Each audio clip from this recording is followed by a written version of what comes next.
A diretora Ângela, gente, me permite, Ângela, antes de você pegar a palavra, ela vem junto com a minha gestão para o ITI, ela é funcionária pública aposentada do Banco do Brasil, ajudou a implementar todo o sistema de segurança de informação do Banco do Brasil, ajudou a fazer a Cidade Cofre, né, Ângela?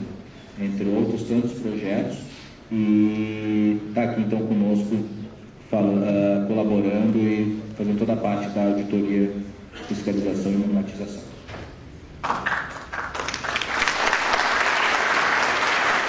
Obrigada, Ricardo. Gente, o fim dos acordos operacionais é uma consequência natural, né, da redução, da simplificação que tirou a parte de verificação. Tá? Então, foram alterados DOC CP05 e CP03 com a retirada da necessidade do acordo operacional. Aqui é imperativo.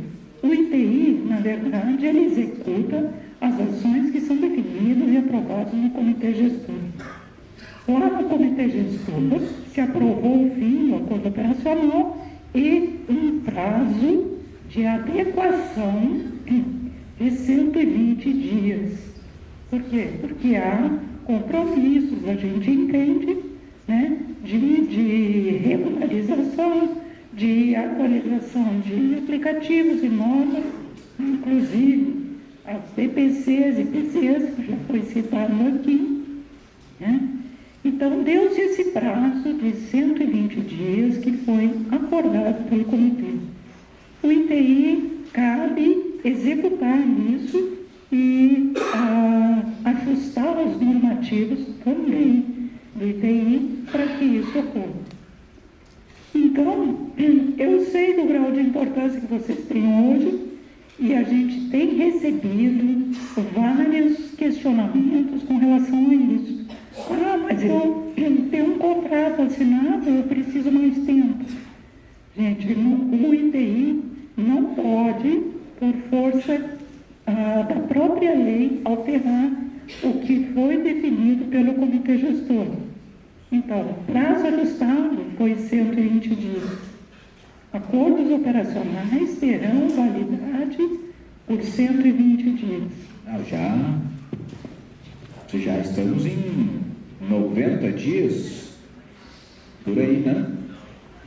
Dia 14 de junho foi publicado. A validade vai até 14 de outubro de 2019.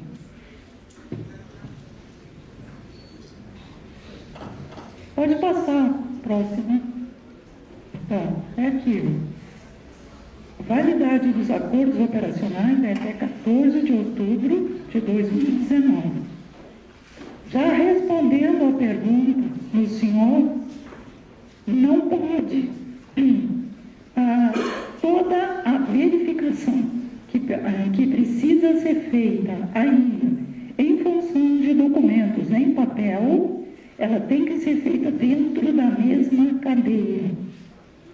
Ok? Não pode mais ser feita uma verificação por uma outra E ou outra C de outra cadeia.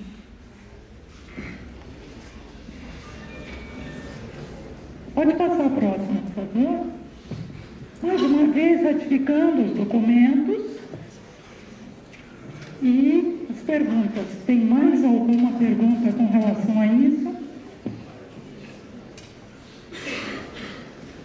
Pessoal, ficou claro o prazo dos acordos operacionais, 14 de outubro, é a data limite, ok? Data limite. Nada impede que autoridades certificadoras antecipem isso, ok? Mas aí é discricionário da cadeia de cada centro. Quem levantou? Pergunta lá, vamos lá. Lá atrás também já vi, vamos manter, depois que terminar aqui, lá atrás,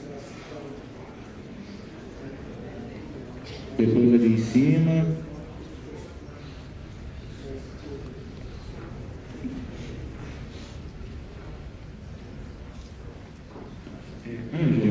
na frente, eu estou olhando aqui, tá, gente? A questão das licitações, onde você tem a operação executada através de ARs, quando a autoridade certificadora é vencedora do processo licitatório. A data fatal disso, então, é 14/10 ou o acordo operacional, nesse caso de licitações, vai ser vigente pelo período que foi firmado? Tem acordos por 12 meses, ou às vezes por 18 ou 24 meses. Essa é a primeira pergunta. É bem tácito, já falamos 3 vezes. 14/10 é o limite para o acordo operacional. Depois, não tem mais, não pode. Está na tela, volta uma tela aí, gente. Volta uma tela, vamos deixar aqui.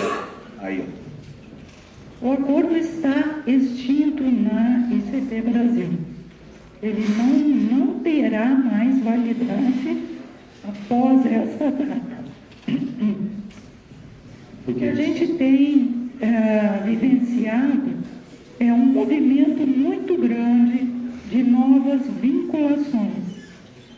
E para nós tem passado a percepção de que ARs têm se vinculado a outras cadeias para poder ter esse facilitador, né, de poder fazer a sua verificação em outras cadeias e ter amplitude, tá, para emissão de certificados.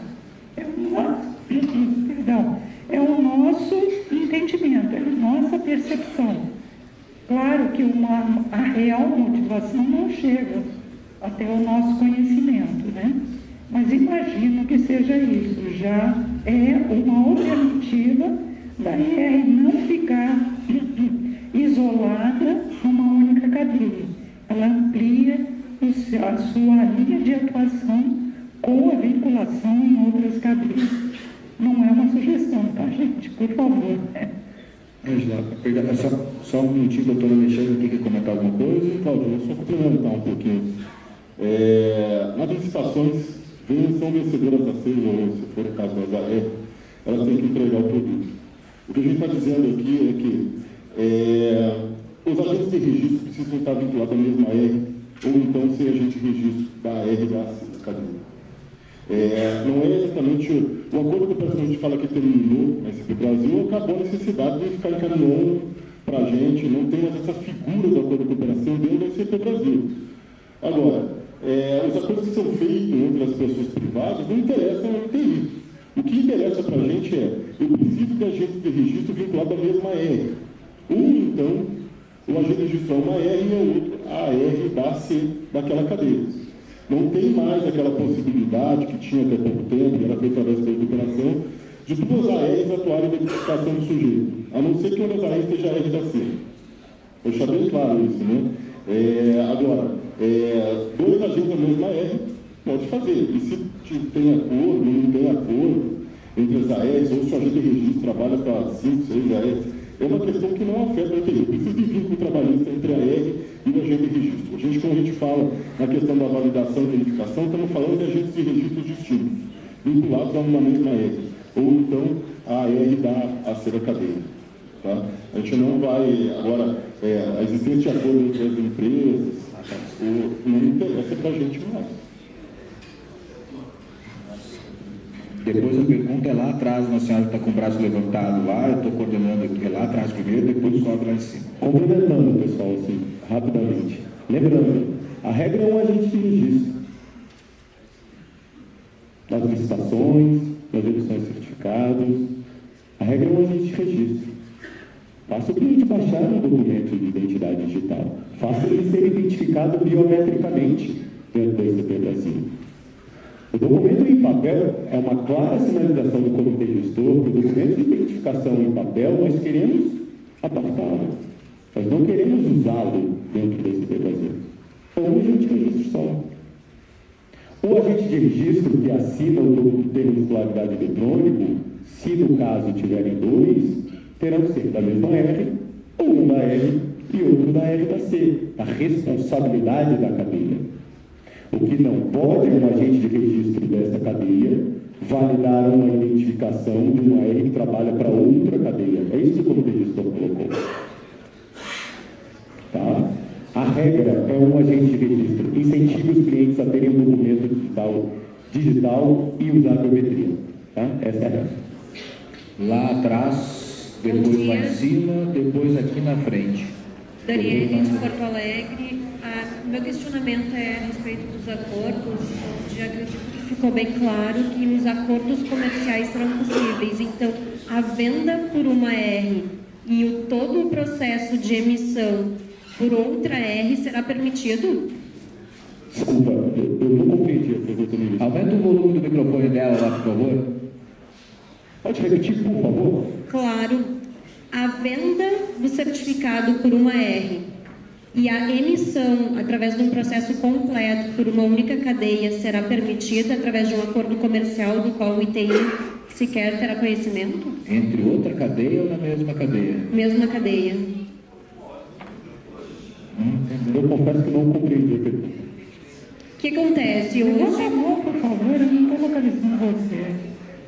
Oi, doutora Ângela. Tudo bom?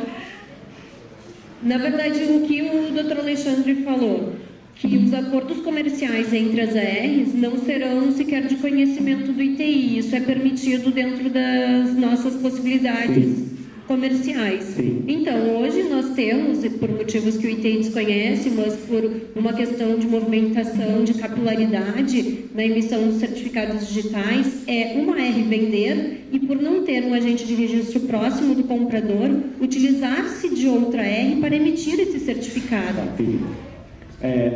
O ITI, assim, essa parte comercial, o ITI nunca, nem pode, não tem competência legal para se envolver. O que nos interessa? Quem é que foi o agente de registro que identificou?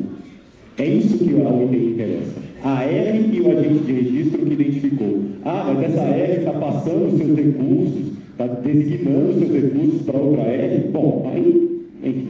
Acordos comerciais que vocês sabem. O que o ITI enxerga é quem assina o termo de titularidade, tá, da emissão de um certificado digital. A responsabilidade é na cadeia, é da R e do agente de registro. Então, quando nós falamos também dos processos de empenho e licitação junto aos órgãos públicos, ao ITI também não interessa quem venceu a licitação e quem emitirá o certificado digital.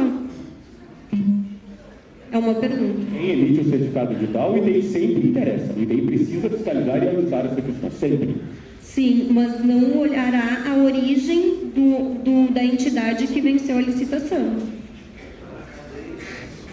A origem da entidade que venceu a licitação. Claro, porque se uma AR venceu a licitação e ela não tem unidades de atendimento ou agentes de registro suficientes para emitir esse certificado, ele poderá fazer um acordo comercial com outra AR para que possa emitir. Quem emite certificado sempre é a autoridade certificadora. Tá? Perfeito, mas dentro desse cenário onde o ITI não nos permitirá fazer acordos operacionais... Pessoal, só um pouquinho, senão a gente não enxerga, não ouve aqui. Aliás, se puder dar retorno para nós aqui, seria bom. Mas deixa eu só interromper. A parte comercial, quem vendeu, quem ganhou a licitação, isso não é do ITI. Nós queremos saber, foi emitido o certificado digital? Sim. Foi emitido em conformidade? Foi. Sim. Custou 1, 2, foi comprado, pago? Não nos diz respeito. Perfeito. E eu tenho uma pergunta do painel anterior com relação à central de verificação. Em nenhum momento a norma fala central de verificação, e sim outro agente que não agente validador. Por que no painel foi colocado como requisito mínimo uma central de verificação? Fala central, sim. Central de verificação, inclusive, central de verificação da AR e da AC. Existirá requisitos para central de verificação? Central significa 1, 2 ou mais? Não. É 2 agentes de registro, tá? É porque a gente sabe que na prática existe algumas centrais de verificações formadas que a gente faz a verificação. Mas a norma realmente são 2 agentes de registro, tá? A verificação é feita por outro agente de registro da ERA. Perfeito, doutor, concordo com o senhor. Por isso, meu questionamento, se aqui nós estamos falando em requisitos mínimos e trazendo o painel central de verificação, eu fiquei bastante surpresa. Então, o entendimento é correto, são 2 agentes de registro, tá? A gente colocou ali só porque a gente sabe que na prática existe essa centrais de verificação. Mas a norma não trata delas, então... Perfeito. É que diante do novo cenário eu poderei ter na minha cadeia 50 agentes de registros e eles mutualmente, quando necessário, fazerem a segunda etapa de verificação. Sim, poderia. Muito obrigada. Lá em cima e depois aqui na frente alguém levantou a mão também. Sobre a questão, doutora Ângela, que eu perguntei anteriormente aqui em cima, eu falei da mesma cadeia, por exemplo. Só fazer um pedido. A gente não consegue escutar aqui do palco quem está falando quando vocês começam a falar. Se a gente puder segurar só um pouquinho para a gente poder escutar a pergunta, muito obrigado. Eu havia feito uma pergunta sobre a questão de uma R usar a central de verificação de outra R, mas da mesma cadeia. E a senhora me respondeu que não poderia ser usado de outra cadeia.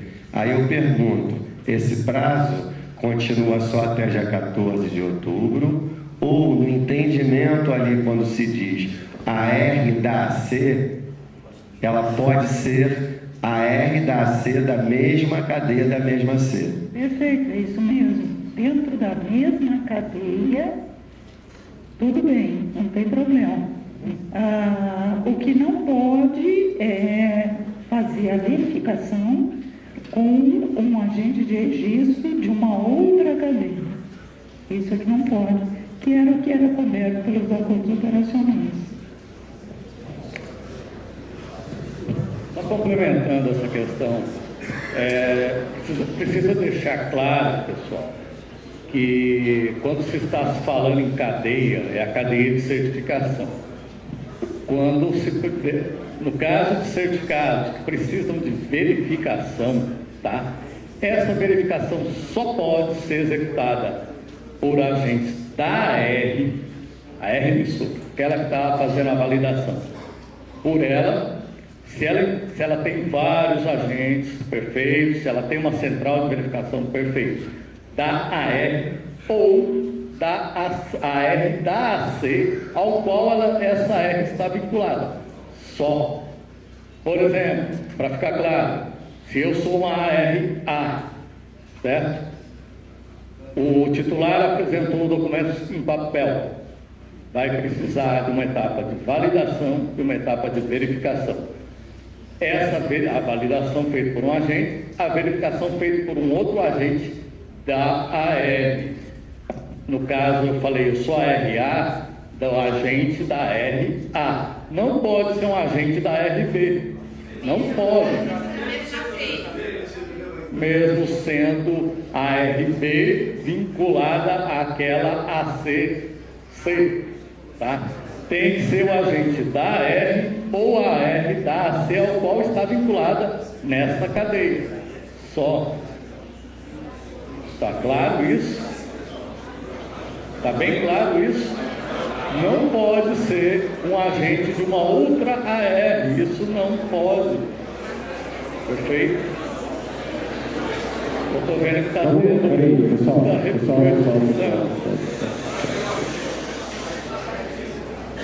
Isso está claro para vocês? É esse o entendimento que vocês estão tendo? É importante, pessoal, que a norma, como o Irá também colocou, esteja claro. Eu sei que vocês têm muitos questionamentos, que já estão pensando no modelo de negócio de vocês.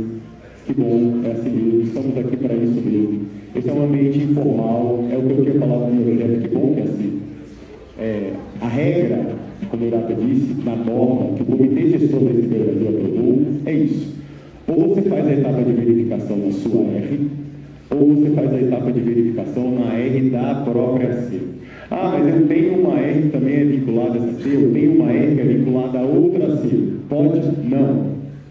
Só pode fazer a etapa de verificação na própria R ou na R de sede da AC. Ok? Essa é a regra nova da ICP Brasil. Tá bom? Aqui na frente tinha uma outra pergunta. O último foi lá em cima. Aqui tinha uma assim. Já foi respondido? Então aqui está com a mão levantada, depois aqui. Tá bom. Lá em cima. Então lá em cima, depois aqui. Lá em cima já está com o microfone na mão. Depois aqui a moça de preto. Vai lá. Tá ligado, tá ligado. Não está ligado. Alô, bom dia. Vamos lá. Ok, viramos a página em relação à questão da etapa da verificação. A minha pergunta agora é outra. Imaginemos que a gente tem... são duas identificações, tá? Se estiver difícil para ouvir, vocês me avisam. É uma empresa com 2 sócios. Um sócio está em São Paulo e o outro sócio está em Fortaleza, tá? Aí o que era comum também em acordo operacional, eu utilizava o agente de registro da ARA e depois o agente de registro da ARB, tá? Os dois vinculados à mesma cadeia. Nessa situação agora, como que a gente consegue resolver esse problema do cliente? Lembrando que eu não estou falando de verificação, estou falando da única etapa de identificação, mas eu preciso identificar 2 sócios. Esse é um caso bem peculiar, eu não sei se o Vinícius da Saúde está aqui. Chegou esse assunto para a gente há umas 2 semanas atrás. Esse é um assunto bem peculiar, bem específico. E sim, a regra da ICP Brasil diz que esse agente de registro lá em Fortaleza tem que estar vinculado à sua ERB, não mais à ARB. Essa é a nova norma da ICP Brasil. Agora, esse agente de registro, ele é volante agora, né? Ele atende, ele não é um agente de registro fixo. Existe uma nova regra da ICP Brasil que abriu a oportunidade para você atender aonde for nesse país o seu cliente. Então, assim, a gente precisa... O que a gente tem falado o agente de registro de Fortaleza precisa vincular a AR que está em São Paulo. Ele precisa estar vinculado. Essa é a regra da ICP Brasil. Ou então, que essa etapa aconteça numa AR própria da AC. Essa é a regra, tá? Então, aquele agente de registro de Fortaleza, hoje, precisa se vincular a AR São Paulo. Ok, então só para eu entender aqui, eu acho que é dúvida de todos, a AR da AC é praticamente um backup, um plano B de todas as ARs. Automaticamente fazia o acordo operacional do jeito que a gente tinha antes. Isso. Beleza. Só para concluir a questão da licitação, temos vários contratos vencidos por ARs, tá? Que não tem capilaridade nacional, ok? E a regra então é a mesma. A dúvida é só porque eu sou obrigado a atender e tinha formulado um preço anteriormente. Agora, por exemplo, eu vou ter um deslocamento que eu não tinha previsto antes dentro de um contrato já vigente.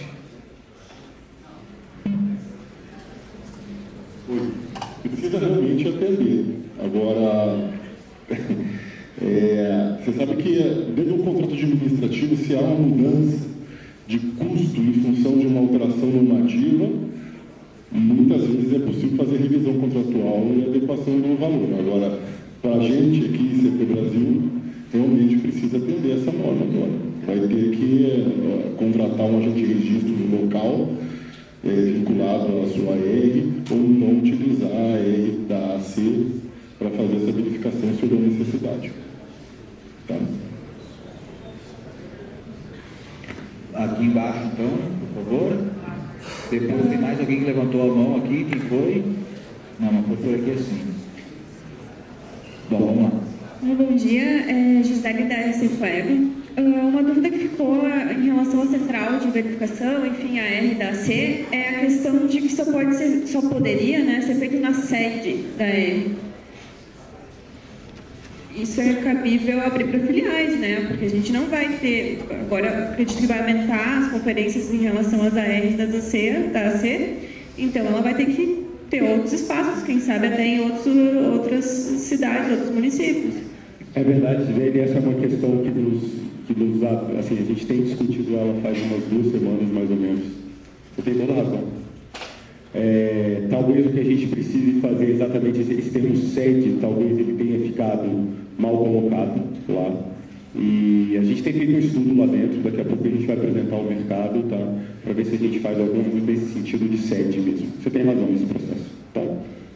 Então, no caso de uma R que já tenha uma central de verificação, a R da C, e tenha essa central em mais de um local, não teria problema, ela teria que encerrar as atividades nessas filiais. Não, hoje ela tem um problema normativo, mas o que a gente pretende apresentar ao Comitê Gestor rapidamente é a correção desse problema. Vale lembrar Na verdade, se pensar nos 120 dias, ela não estaria indevida. mas olha só, A gente tem pauta virtual também. Tá? Olha Tá, só. obrigada. Vale lembrar que o comitê gestor pode se reunir remotamente também em reuniões virtuais, para corrigir pequenos detalhes, etc. e tal, pode acontecer, tá bom? Esse é um caso concreto que a gente deve atacar. O Irato também quer explicar? Não, só fazer uma complementação com essa questão das filiais, né? A ideia é que essa verificação ocorra no local da R. Aí concordo, assim, talvez a gente não foi feliz em colocar sede da R, até porque as organizações podem ter escritórios, enfim, vários locais físicos onde ela vai armazenar todo esse documento. A intenção era que trouxesse para um ambiente da AR.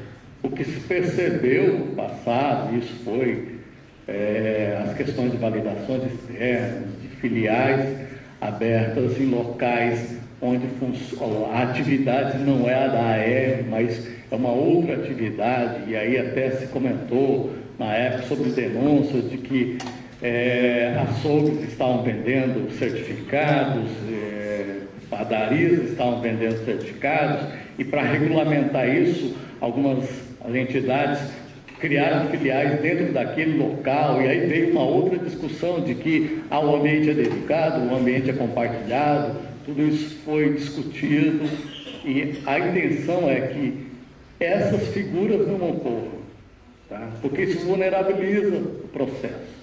E aí, eu sempre costumo falar, eu sou muito conservador, minha formação é auditoria, e eu costumo falar assim, quando vem alguns desses questionamentos e que podem trazer algumas ameaças, a entidade, a R, no caso, responde pelo dano que der causa, tá? Então, toda vez que vocês estão pensando em algumas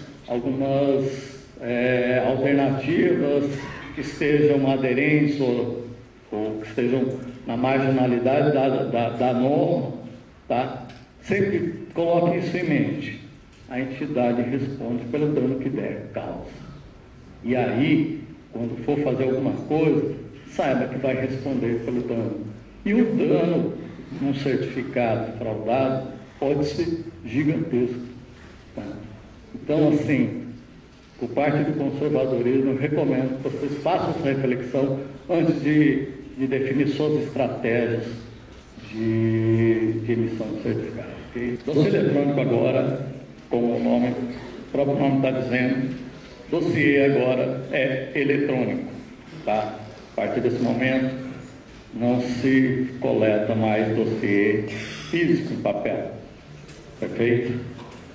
Então, receber os documentos, receber a documentação, digitaliza, assina, compõe o dossiê e esse passa a ser totalmente eletrônico, perfeito? Digitalização e envio à AC. Os dossiês têm que ser centralizados na AC, obrigatoriamente. Correto? Então vocês vão ter um prazo, acho que a resolução dá um prazo de 120 dias, para que esses dossiês sejam encaminhados para a AC ao qual está vinculado. Perfeito? Pode avançar? Dossiê eletrônico e o dossiê em papel. Todo dossiê, o legado que está em papel, tem que ser encaminhado para a AC. Pode ser digitalizado pela AR e encaminhado eletronicamente. Tem um procedimento para isso. Ou a AC pode digitalizar, e é um relacionamento entre a AC e a AR, que vai ser tratado por vocês. Esses dossiês, papel ou eletrônico, tem que estar centralizado na AC. Ok? Então, não tem mais dossiê em papel. Correto? Tá? A partir desse momento, dossiê totalmente eletrônico. Pode avançar. Os dossiês em papéis existentes devem ser digitalizados e enviados para a AC, ou seja, vai ser centralizado na AC. Tá?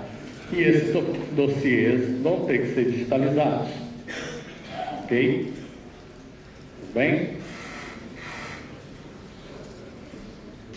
Dossiê eletrônico é isso. Alguém tem alguma dúvida? Estão à disposição. Aqui, por favor. Boa tarde. É da Certo Solution. Os dossiês antigos, ficou claro, né? Vai ter que ser digitalizado e enviado para ser tanto físico quanto digital. Agora, os novos, na hora de preparar o dossiê, digitalizou, esse papel descarta e vai só vai valer o digital, é isso? Não, tem um procedimento. Nesse caso, você está dizendo, a AR vai digitalizar e vai encaminhar para a AC. A AC precisa fazer essa conferência, esse recebimento. Então, no procedimento, a AC vai fazer a conferência, vai assinar e vai emitir um recibo. Digital, né? Digital. Isso, mas aquele papel que a gente manipulou na R... Quando a AC tem um procedimento para isso, tá, pessoal? Quando enviar um dossiê, um lote de dossiês eletrônicos, também será enviado um recibo com o número dos dossiês, para a AC possa fazer a conferência. Se a AC fizer a conferência, der tudo aquilo e assinar aquele recibo, aqueles dossiês de papel podem ser destruídos. Devem, né? Devem ser destruídos. Não esqueçam que também temos a questão da Lei Geral de Proteção de Dados. Então, não joguem informações dos seus clientes ao lado. Ok? Vamos lá, mais uma pergunta ali. Levanta o braço para o microfone chegar. O pessoal da sonoplastia que pede para levantar para fazer pergunta. Quantas pessoas estão nos assistindo aí pela internet? Tem informação, Edmar? Não está sendo transmitido?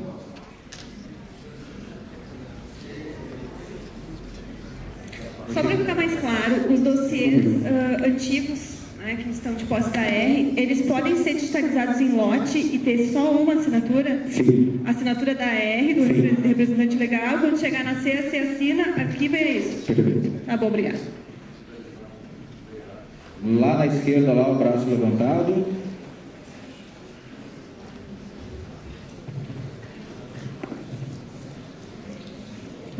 Valdeci e MacBR de Belo Horizonte. Nós estamos falando de processo digital. O próprio termo que se assina lá para fazer o teste do certificado, ele próprio poderia ser já digital, já fazendo o teste do certificado digital no próprio teste do certificado digital e não ter assinatura manual. Outra coisa, se nós vamos aceitar o documento oficial que a pessoa já foi verificada, feita a validação dela, isso significa que a pessoa física que tem o certificado digital dela e vai fazer uma assinatura pela empresa, ele não precisa mais estar na R, ele pode fazer de lá com o certificado digital dele, se tem valor. Por que ele tem que ir na R para assinar, se ele já tem o certificado digital? Quer responder? São duas perguntas. Obrigado. Vamos lá. A primeira pergunta era sobre... Primeira pergunta é a folha de titularidade. O termo de titularidade já era possível antes da Resolução 51 ser assinado digitalmente. Isso já estava regulamentado pela ICP e já poderia ser praticado. Tá.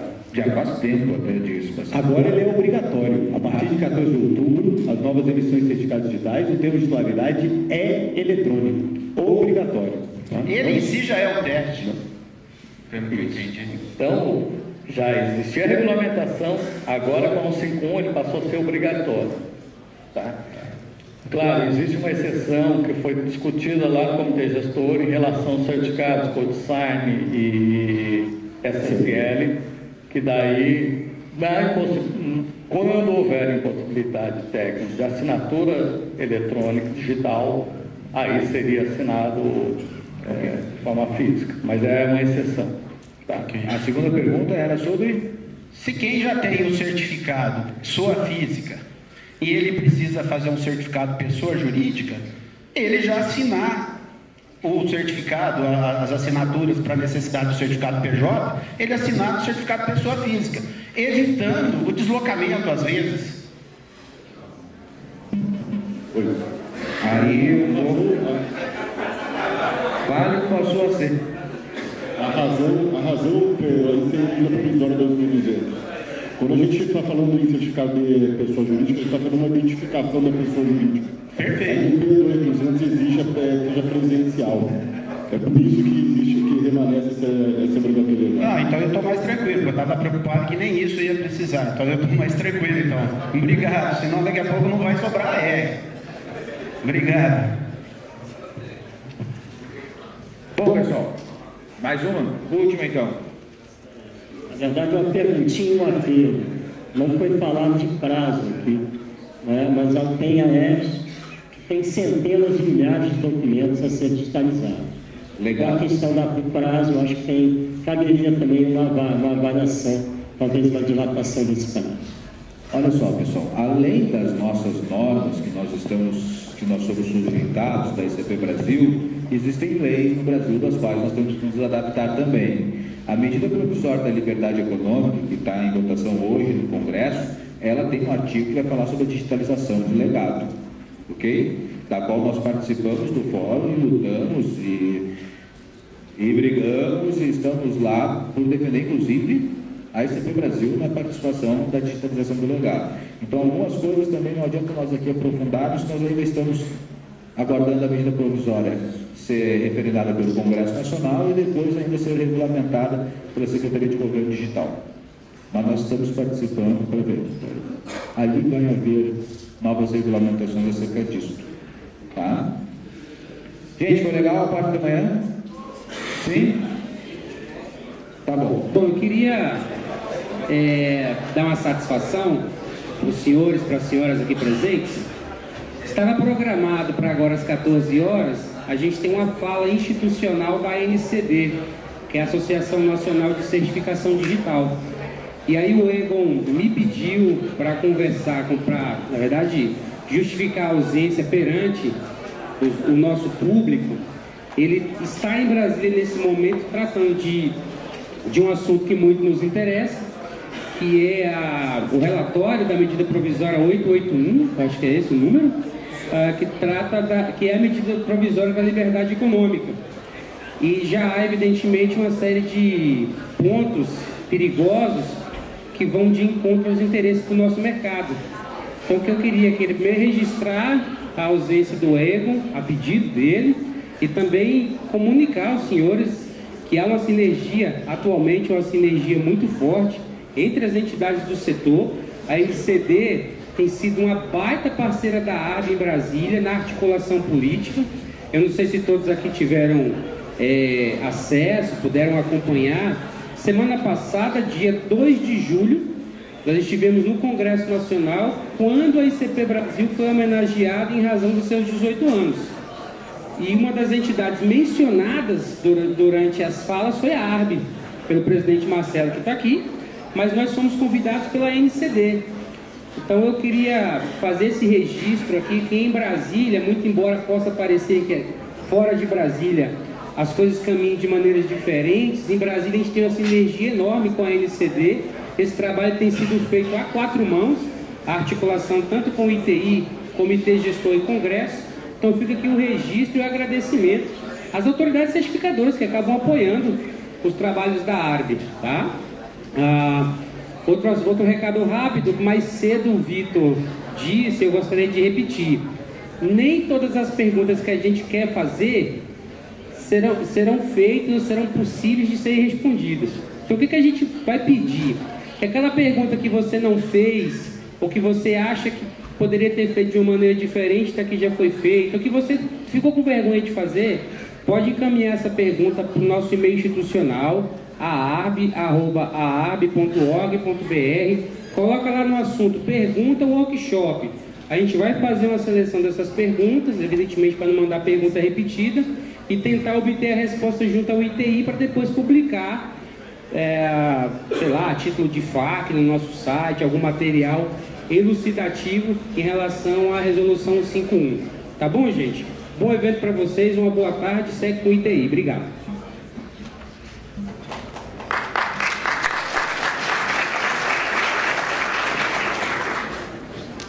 Só antes vou agradecer novamente os nossos patrocinadores, que é a Link Certificação Digital, Certifica Minas Autoridade Certificadora, Serasa Experian, Solute, Valide Certificadora Digital, Online Certificadora, CertiSign, EGAC Sistema de Gestão para Autoridades Certificadoras e IDEME. Vamos fazer uma selfie para a gente postar nas nossas redes sociais? Segura aí, gente. Precisa de um contraste. Aí. Agora levanta a mão aí, gente. Vamos seguir, nós temos muita matéria para tocar. Qual é o próximo tópico? PSBio. Como é que está o PSBio lá na ponta lá, gente? Como é que está o PSBio lá na ponta? Pelo visto está bem, não vamos nem falar sobre ele. Vamos lá, gente, contigo. A importância da biometria, gente. A biometria passou a ser uma ferramenta, passou a ser não, já era. Mas agora a importância dela ficou ainda maior. Com a simplificação e com a necessidade dessa identificação, utilizando mecanismos, instrumentos que agilizem o processo, é fundamental que a biometria seja tratada com a maior atenção nessa fase e daqui para frente. Tá? A gente detectou alguns problemas ultimamente com relação à biometria. Vocês sabem que a gente faz um controle de fraude lá no ETI e examina os certificados emitidos, né? Sempre com esse foco de controle de qualidade. Tá? Então, eventualmente, a gente pede os dossiês em caso de identificação de suspeita de fraude. E quando a gente vai examinar a biometria, a gente tem verificado certos problemas com relação à qualidade dessa biometria. Inclusive, chamou a atenção da gente que quando o próprio sistema recusa uma biometria que foi coletada, mesmo assim, alguns têm guardado essa biometria que foi rejeitada. Não há necessidade, nem é para que isso aconteça, tá? A ideia é que lá fique no banco de dados apenas aquilo que foi aceito pelo sistema, tá? Tem que ter muito cuidado com a questão de falso positivo e falso negativo. Tem acontecido casos de fraude de falso positivo. E recentemente teve um caso de fraude, recente mesmo, gente, foi agora em março, se não me engano. Teve um caso de fraude, a fraudadora apresentou um documento vindo uma carteirinha de jornalista, né? E apresentou o CPF de uma outra pessoa válido, um CPF válido, de uma pessoa que tinha criado, tinha emitido o certificado, uma pessoa que usava, ela fraudou esse certificado, apresentou uma carteirinha falsa em nome de outra pessoa e mesmo assim foi emitido o certificado para ela. Ela usou esse certificado, teve a fraude e aí é que o ITI atuou. Em 10 minutos esse certificado foi revogado, tá? E se começou uma investigação a respeito disso. Então, aqui é para chamar atenção para a biometria. Porque, na verdade, isso não é nada novo, já está instituído, não foi modificado, tá? Mas é um reforço que a gente tem que fazer e o cuidado com os detalhes dessa questão da coleta biométrica. Outra coisa que é detectada e que é enviado lá para o ITI é o retorno dos PSBios. Isso aqui não é... Quando a coleta biométrica é feita, ela é também distribuída entre todos os PSBs. E esse retorno tem gerado pendência, que depois o Lacerda vai falar mais sobre isso, porque tem sido feito um trabalho posterior agora para correção desse tipo de ocorrência, tá? Mas vocês, cabe a vocês que estão lá na linha de frente verificar esse tempo de retorno. Não pode ser um tempo alto. Tem PSBs com um retorno altíssimo, altíssimo, tá? Então, é esse cuidado que a gente está chamando a atenção e quer que vocês observem. Pode passar, por favor.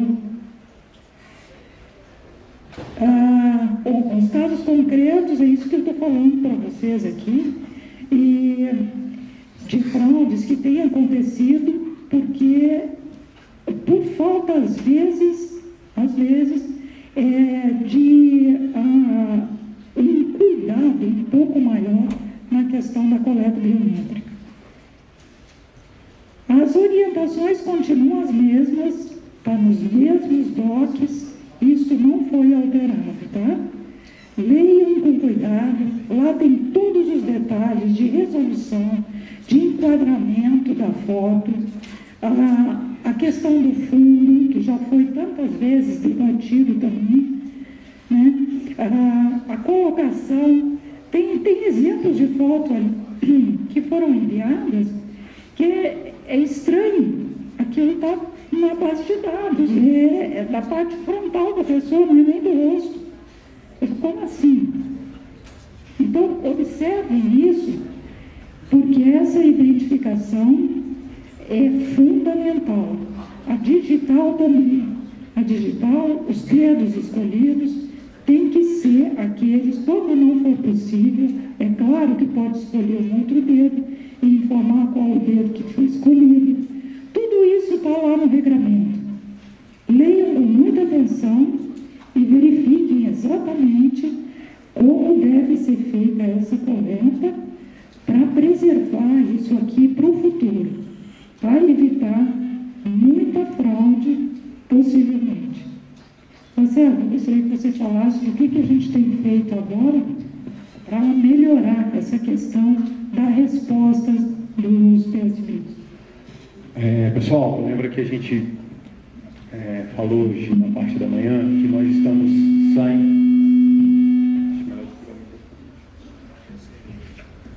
que a gente está saindo de um processo de requisitos físicos para entrarmos num processo de requisitos lógicos.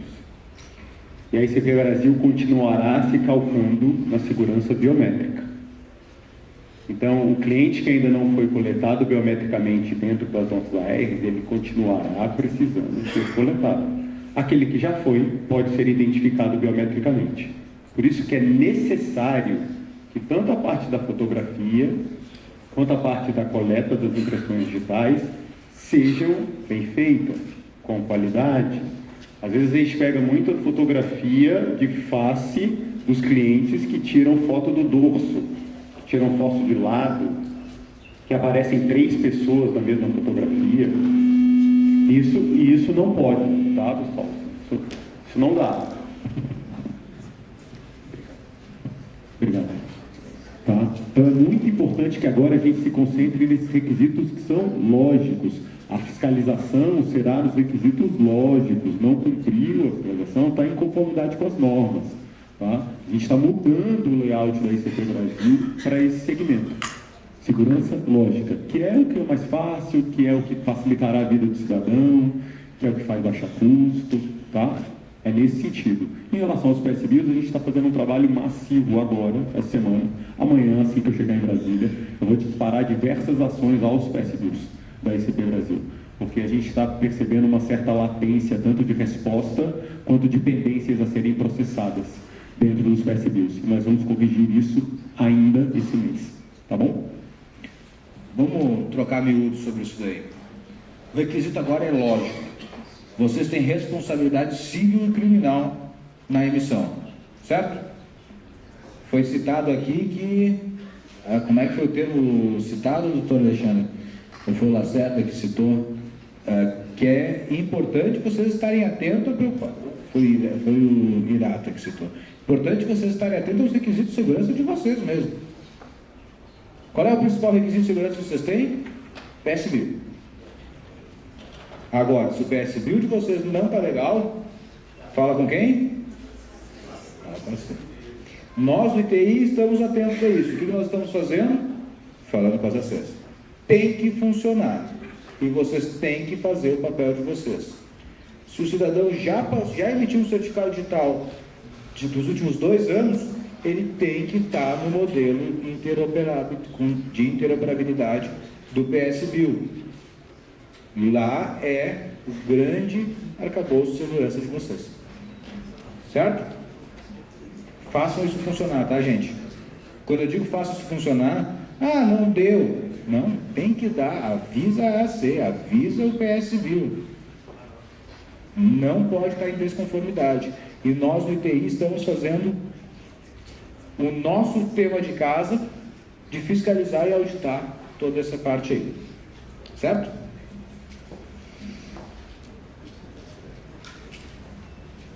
Dúvidas? Lá atrás, quem mais? Já vai levantando a mão. Aqui, mais 2. Pode baixar só para eu pegar a ordem, tá? Depois a gente, então vamos lá. Boa noite a todos vocês aí, né? Uma questão que eu acho importante... Qual é o teu nome? É Rogério B. Garcia, né? A R? Eu sou ligado a Informe Bank, né? Sou estagiário da Defensoria Pública, agora acabei de terminar o 10º semestre. Direito, né? Ok. Uma questão que vejo muita importância é questão jurídica. Até na questão, o senhor, doutor, ele falou que talvez a medida 2002 ela pudesse ser uma simples outra medida, derrubasse essa medida provisória. Porque antigamente, em 2002, a medida provisória, ela não é como hoje, que tem 60 dias, mais 60 dias, 120 dias, se não derruba, que ela tem força de lei. Hoje, até na época, quando a medida provisória, que era do Fernando Henrique Cardoso, ela vale até hoje, essa medida provisória que é do ITI. Daqui a pouco derruba essa medida, muda tudo. Então, o que eu vejo assim, muita mudança, muita mutação jurídica, né? Então, isso me preocupa um pouco, se realmente vai ter uma definição definitiva ou se realmente uma segurança, porque é complicado, porque toda hora você faz isso, aí muda aqui, aí daqui a pouco muda assim, assado. Então, essa questão que me preocupa um pouco. É o procurador federal, acho que ele conhece muito bem, conhecedor, o doutor aí, porque é complicado, não é fácil o empresário lidar com essas mudanças muito fortes. Daqui a pouco a gente está numa reunião, passa uma semana, que nem está no Congresso Nacional, muda tudo. Então, tem alguma pergunta para fazer para nós, não? A pergunta que eu faço é o seguinte. Realmente tem que dar ritmo, tem muita coisa para ver. Se cada um for dar a sua opinião, o que acha, eu acho. Não, tá bom. Também voltei no Bolsonaro. Não era a minha opção primeira, mas votei nele. A pergunta. Então, não tem pergunta, mas... Tá, vamos lá. Próximo. Senhor presidente. Não, respeito o senhor, pelo amor de Deus. Senhoras e senhores, eu sou Guilherme, da GSM. A minha dúvida é referente à segurança jurídica do processo de biometria. Um assunto que eu achei bastante interessante. Eu fui fazer o passaporte recentemente e a pessoa que realizou o processo, ela, antes de pedir a documentação, solicitou a biometria. E uma vez com a biometria, ela já tinha os dados e as informações pessoais minhas. Minha pergunta seria, existe alguma pretensão tecnológica de integração de bases de biometria para que nós pudéssemos ter uma segurança maior e com a biometria já obtermos alguma informação dessa pessoa física, desse titular, da nossa base, com a base de quem? Não necessariamente a base da Receita Federal, mas uma base de biometrias integrada do ITI, por exemplo. Da própria ECP, me corrijo errado, é o PS1000 A sua gênese é essa. Mas que mande a informação de que efetivamente é aquela pessoa ou que não é aquela pessoa. Vamos lá. Posso? Por favor. Explicar como é que é o processo biométrico dentro da ICP Brasil. Toda vez que o cliente ele é identificado a primeira vez, ele é coletado a sua biometria a primeira vez, todo o processo de documentação dele é conferido. Todo. É assim que é a regra da ICP Brasil e essa eu continuo. Agora, com os novos procedimentos, por exemplo, de documentos digitais, etc, etc. Então, aquele cliente, ele já foi identificado uma primeira vez dentro da base biométrica da ICP Brasil e os seus documentos de identidade civil também foram verificados antes de fazer uma validação dela. No passaporte, é a mesma coisa. Falo isso porque fui um dos que configurou o sistema de passaporte aqui. É a mesma coisa que acontece lá. Previamente, antes de você ser identificado, a gente já tem o seu cadastro na base da Polícia Federal. Nós também aqui da ICP Brasil. É a mesma coisa. Você também tem o seu cadastro, dossiê, seu titular de um certificado digital anterior, antes de você ser simplesmente verificado com a sua biometria. Então, os seus dados de conferência já foram validados.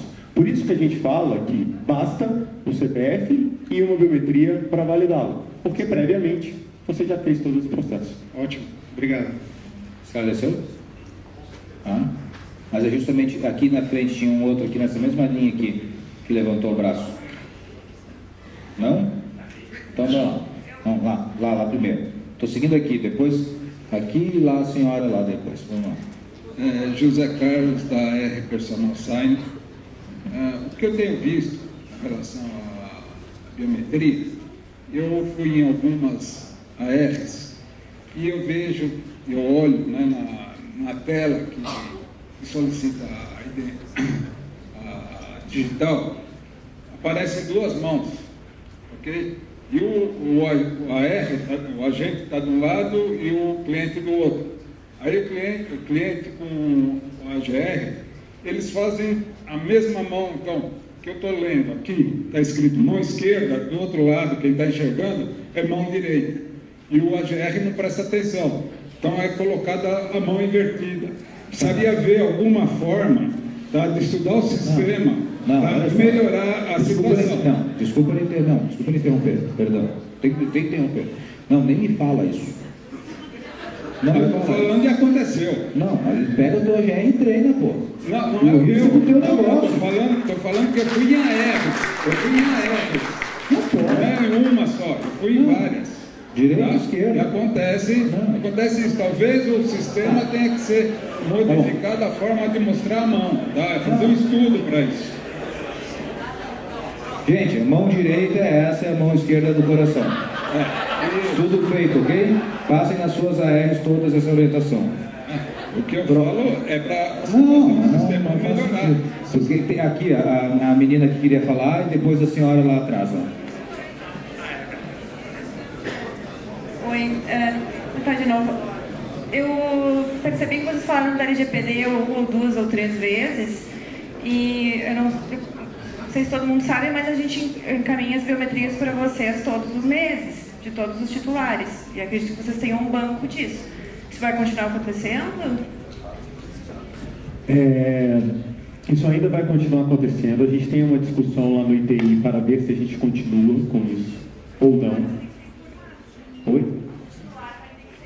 Sim, o titular é informado porque a partir do momento que ele assina o termo de titularidade, ele está consentindo com a declaração de prática de certificação da autoridade certificadora. E lá estão as regras da ICP Brasil. E a regra da ICP Brasil diz que a AC deve enviar a sua biometria ao ITI. Então já existe um conceito. A gente, em relação à LGPD, é um tema que é mais extenso. Mas só um pouquinho, Marcelo.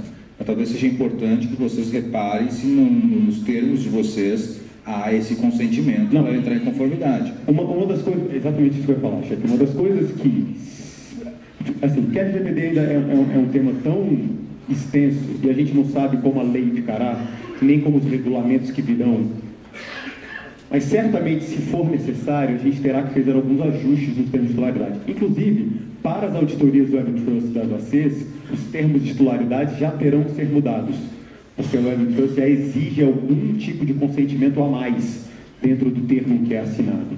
Tá?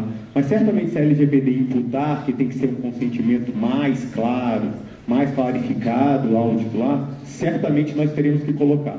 Isso é uma coisa. A outra coisa é uma discussão interna técnica do ITI, se a gente ainda vai exigir que essa remessa de biometrias chegue à nossa sala cofre. Tá? Isso é uma coisa que a gente ainda está discutindo, não está finalizado, a gente está desenvolvendo o estudo. Mas por enquanto segue enviando. Tá? Toda a comunicação entre ITI e ACES, toda ela é criptografada, cifrada, enfim. Anonimizada. Então, em tese, é bem compliance com a LGPD.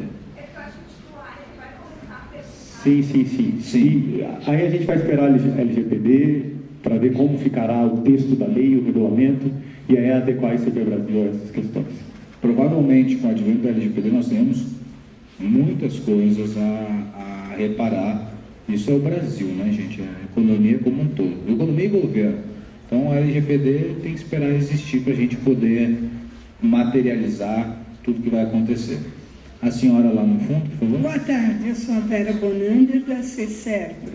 E eu tenho uma dúvida sobre a biometria. Como fica a biometria do incapaz? Porque o CPF é do incapaz e a biometria. Por isso que nós temos duas biometrias nesse Brasil, a facial e da impressão digital. O incapaz que você não consegue tirar nem a fotografia da face dele, aí nós temos que tratar totalmente à parte. Então a gente tem que fazer um termo, isso está previsto em norma, tá? A gente faz um termo excepcional, entendeu? Então aquele pacote biométrico, ele tem um campo que excepcionaliza todas aquelas questões, e aí a gente vai tratar essa exceção como exceção. Se for impossível você coletar, impossível do incapaz coletar nem a face, aí a gente trata como exceção dentro do processo da ICP Brasil. Tá bom, obrigada. Respondido? Respondido. Perguntas, tá, gente? Desculpa ter sido um pouco curto e grosso, mas é para perguntas. Tá? Eu peço respeito ao colega ao lado, não está, neste momento, preocupado com a tua opinião. Né? Aqui o fórum é para ouvir os técnicos do ITI sobre essa mudança. Não peço desculpas se eu fui rude, mas enfim, tem que manter uma linha. Senão a gente libera, solta as redes aqui, e aí vira um debate de eu acho. Não pode ser. É o que é. E aproveita o fórum para perguntar questões técnicas, tá bom? PSBio, recado dado, gente. É o principal ferramenta de segurança da ICP Brasil. Façam funcionar. Quando eu digo façam funcionar, é não relevem erros. Vamos alinhar isso daí, que é um dos nossos grandes pilares de diferencial competitivo. Então tem que estar super azeitado. Tá bom? Nós estamos fazendo a nossa parte também. Reconhecemos que nós temos que fazer mais e estamos fazendo. Próximo. Pirato? Vamos lá. Então, ó, mão esquerda e direita aí, ó.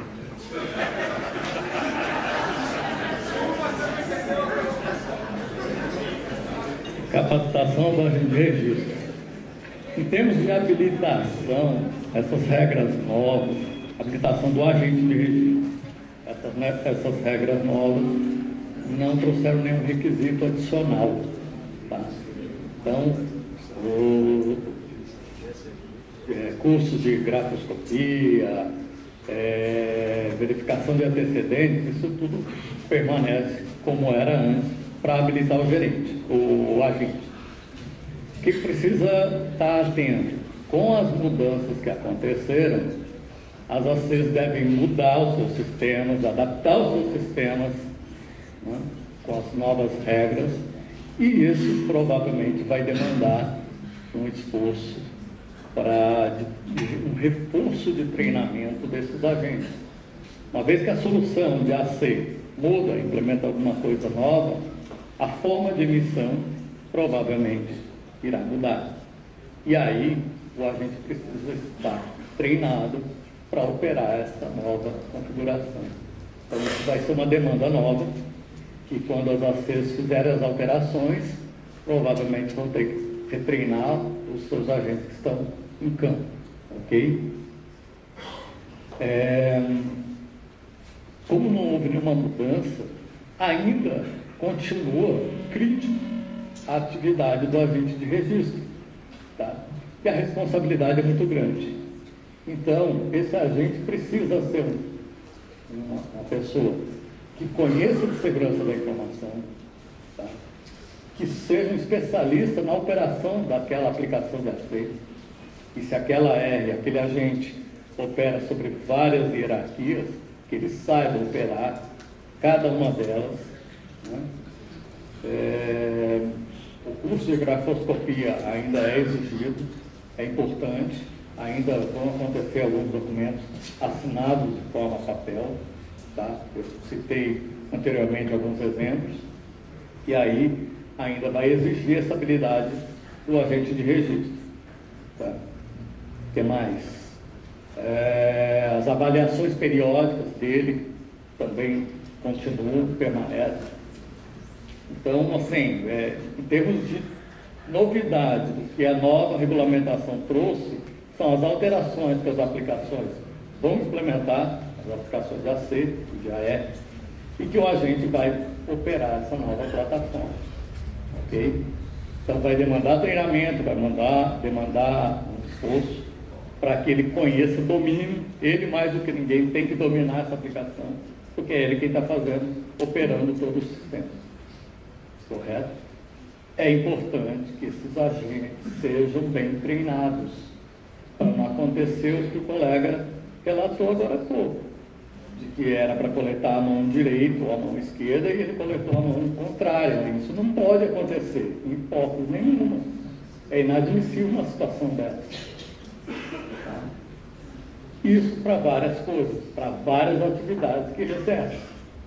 E lembrar sempre da responsabilidade e da criticidade que é a atuação desse agente de registro. Eu tinha para dizer, pode avançar, são essas orientações que a gente tem a fazer, tá? Dar uma atenção muito grande para esses agentes de registro, para que eles estejam bem treinados. E mais uma coisa, é uma atividade que exige um conhecimento em segurança da informação. Então, se ele tem algum período de ociosidade, que ele aprimore esse conhecimento, que ele faça uso desse tempo, para conhecer e aprimorar mais os seus conhecimentos, para não cometer algum deslize, alguma falha que possa trazer algum dano para a entidade. Ok? Certo. Pessoal, talvez esse seja um dos mais importantes recados que a gente vem aqui dar a vocês. O agente de registro é o nosso front-end. Ele é o nosso vendedor, ele é o nosso orientador e ele é o nosso fiscal de segurança da ICT Brasil. Ele tem que ser. Muito me impressionou nas discussões da norma que nós estávamos fazendo, quando existia a validação e verificação e o agente validador era simplesmente um coletor de documentos. Era simplesmente a pessoa que ia lá e digitalizava os documentos para mandar para algum lugar. Essa nunca foi a norma da ICT Brasil. Nunca. O antigo agente validador, ele tinha que fazer os exames em cima do documento. Ele tinha que verificar o contrato social. Uma regra que se colocou há anos de ter 2 agentes de registro, porque a gente não tinha tecnologia para verificar a documentação de identidade, então se imputou 2 agentes de registro, na verdade ela foi escamoteada. Ela foi suplementada. Na verdade, a gente tem um agente de registro, de fato, que faz as verificações. O agente validador que está lá só coletava o documento. Não, essa nunca foi a regra da ICT Brasil. Nunca foi. É necessário ter um agente de registro mais profissional. Eu vou dar um exemplo para vocês. Nesses últimos 2 anos, eu acho que eu tirei uns 5, 6 certificados digitais. E de vez em quando, evidentemente, eu faço algumas perguntas ao agente de registro. Moral da história, não imita certificado digital para uma série. Não, mas sabe qual foi a pergunta? Sabe qual foi a pergunta que mais me deixou? Eu perguntei para ele, você sabe o que é um certificado digital? Você sabe o que faz um certificado digital? O agente de registro não sabia. Aí a gente volta na nossa fala de manhã. Como a gente fala que um certificado digital não é caro, como a gente quer que a sociedade perceba que o certificado digital não é caro, se a gente não está vendendo da forma que não tem que ser vendido? se a gente não entrega ao cidadão, aquele cidadão que está segurando aquele token, aquele cartão, ou no seu smart card agora, se a gente não dá as prerrogativas, se a gente não explica ao cliente como faz. O ITI não faz isso. O ITI não tem a competência legal para estar tete a tete com o cliente. São vocês. São vocês. É o nosso agente de registro. O nosso agente de registro é um vendedor, ele é um orientador e ele é um fiscal de segurança. Ele tem que ser. E nós precisamos profissionalizar o agente de registro. Ele precisa ser um profissional sério, dedicado e que entenda o que é o certificado digital. Se ele não entende, as ARs e as ACs são responsáveis. Faça ele entender. Faça ele entender. Venda um certificado digital, coloque onde ele pode usar, quais são as aplicações que ele pode fazer no certificado digital. É só assim que a gente cria cultura. Entregar por entregar, não dá certo. Tá bom?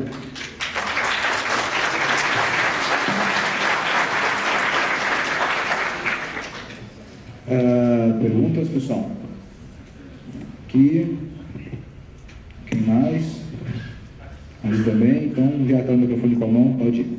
Emerson AR, sempre Brasília. Boa tarde. Diante da importância desse profissional, não seria extremamente fundamental também penalizar quando ele cometeu uma fraude, não só a pessoa jurídica, ter mecanismo para que ele se responsabilize com essa fraude?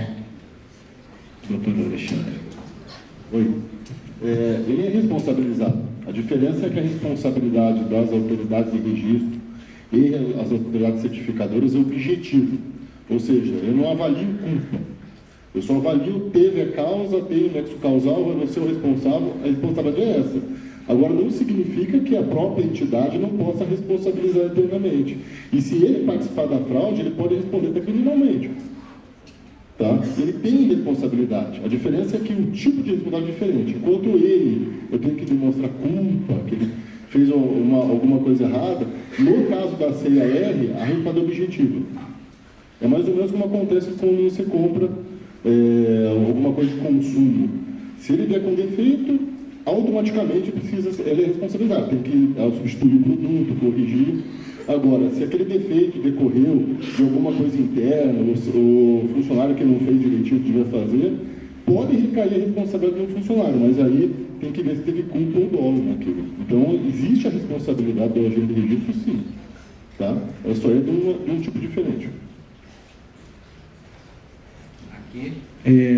Depois lá. Boa tarde a todos. Meu nome é Estevam Durães. Voltando um pouquinho na questão aí do agente de registro, né, da importância que tem o agente de registro estar ciente de todas as informações, de tudo que o certificado faz. Eu vejo também, em contrapartida, que o cliente também não sabe o que ele está fazendo. Então, o cliente, muitas vezes, ele chega lá porque foi indicado por alguém, e eu quero fazer isso porque o meu contador mandou, e assim, uma das pessoas que mais poderiam cobrar do agente de registro é o próprio cliente. Então, assim, a gente tem uma série de defasagens na questão do agente de registro, também em função de que o cliente não cobra que o agente de registro esteja fazendo alguma coisa correta. O cara simplesmente dá a documentação, vai lá, faz o meu certificado e pronto. Uma coisa que eu vejo sempre, que o governo, ele sempre faz propaganda de N assuntos, na Globo, no SBT, enfim. Por que o governo não faz uma massificação, já que quer fazer a massificação do certificado digital na pessoa física? Foi propaganda na Globo informando a importância do certificado digital para o cliente. E ninguém sabe, hoje em dia eu não vi, até hoje particularmente eu não vi uma propaganda informando isso, esse tipo de informação chegando até o cliente. Porque o cliente é leigo, sabe? Ele faz porque ele é obrigado a fazer. Tá, mas olha só. O que vem antes, o ovo ou a galinha? No caso desse aqui eu te digo, vem um agente de registro. Sim. Está me pedindo para fazer propaganda para que o cliente saiba o que gastar dinheiro público com propaganda para informar o cliente o que ele tem que fazer com o certificado digital, sendo que tu tem um cara na tua frente e tu pode fazer isso. Não, claro, isso é feito. E mais do que isso, tu ainda está perdendo oportunidades para ele. Tá vendo como é bom? Traz tua tia para fazer certificado digital também. Traz teu primo para fazer certificado digital também. Traz teu sócio. Traz teu filho. Venda, pô. Comércio. Sim, mas a massificação massificação que está sendo colocada. Então isso faz parte de uma massificação. Mas não. Vocês que são mercado. Vocês são mercado, gente. Não peça para o Estado fazer propaganda, pelo amor de Deus. Vamos gastar em saúde, educação, asfalto, infraestrutura, aeroporto. Vocês têm que lucrar e têm que vender. O market share é de vocês, não é do governo.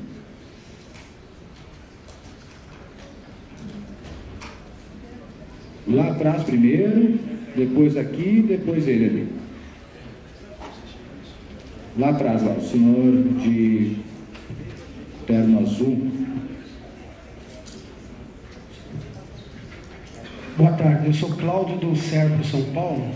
A pergunta é com relação, baseada, gostaria que tivesse alguma norma, ou baseada na lei, quanto à destruição ou sanitização dos tokens ou qualquer mídia que venha a ser utilizada. Porque o AR, quando faz um novo certificado, e a pessoa às vezes não quer mais aquele token, só que principalmente para as empresas de governo, esse é um assunto sério, você não pode simplesmente destruir. Então, a ideia é ter uma regra que venha do ITI, que fala assim, ó, faça-se isso com o token ou com a mídia. Só isso, obrigado. Marcelo vai responder. A sugestão é que o Comitê Gestor da ICP Brasil crie uma norma para descarte de token, smart card, essas questões? Não? É isso? Mas ele está na mão do cliente, né? Não, quando ele está falando como devolve. Pega o microfone. O AG fica com o antigo e o rapaz fala, não, eu quero esse meu aqui. Na estatal, isso é problema. Empresas estatais. Mas qual que é o problema que tem lá? Não, tem informação. Você tem que destruir ou sanitizar de uma forma legal. Eu não posso simplesmente destruir um token. E isso é dentro da empresa, você fica acumulando os tokens antigos. Olá. Existe já a legislação, ela já dispõe como eu faço para ter descarte de equipamentos eletrônicos. Existe uma norma geral, como fazer descarte de computador, de pilha. Para mim, o destaque do token está enquadrado lá. É lógico, poderia o ITI, como faz com equipamentos de armazenamento HSN, por exemplo, destruído, prever alguns procedimentos especiais. Poderia. O comitê gestor, propor o comitê gestor, esse comitê gestor passa. Mas existe uma legislação que fala como fazer o descarte de equipamentos eletrônicos. Porque ele tem aquele esquema de... Mas aqui ele não está preocupado com a mídia, ele está preocupado... Você está preocupado com a informação, com a criptografia? A gente entendeu a proposta, assim, a ideia é como a gente faz também com as autoridades certificadoras, que a gente tem regras específicas para equipamentos dentro da sala COP, também criar uma regra específica dentro da ICP Brasil para destruição, enfim, descarte daqueles tokens, smart cards que não são mais usados. É desse sentido. Não, eu vou insistir. Eu acho que ele está preocupado não é tanto com o meio físico, mas com a informação que está dentro dele. Ou é o físico?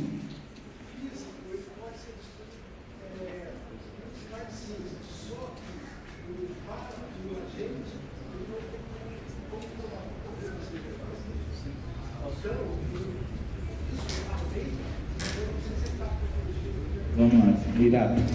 Sim, vamos lá. Bom, uma vez que o certificado foi emitido e está numa mídia, num token, num cartão, a responsabilidade é exclusiva do titular, certo?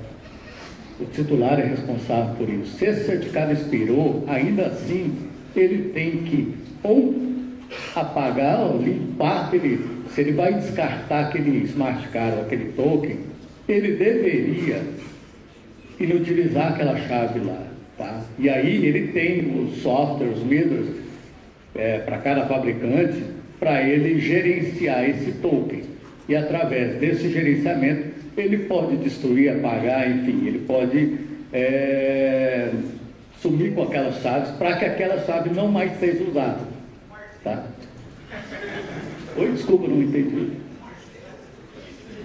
Isso, ele está falando assim, aí já está falando na destruição da mídia, né?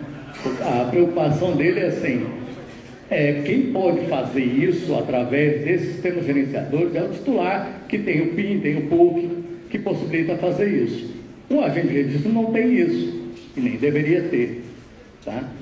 Se ele quer descartar esse smart card ou esse token, ele pode fazer destruindo a mídia, e aí ele vai conseguir anular e inutilizar aquilo.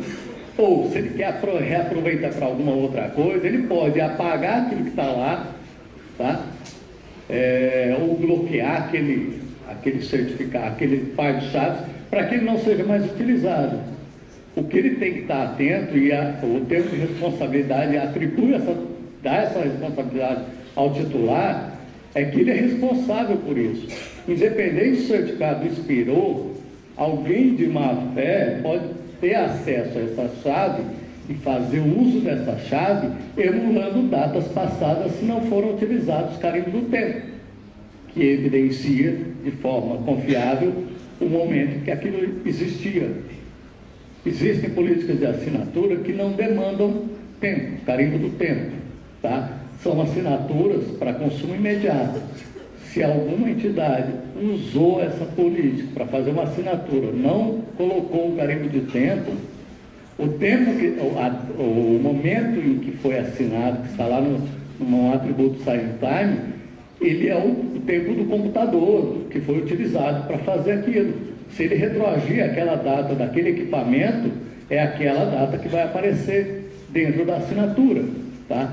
Então, tem que ter alguns cuidados, que o titular responde por isso, e ele é responsável de que, uma vez que o certificado expirou, se ele vai descartar aquela mídia, ele tem que tomar algumas ações para que aquela chave não possa ser utilizada por um terceiro indevido.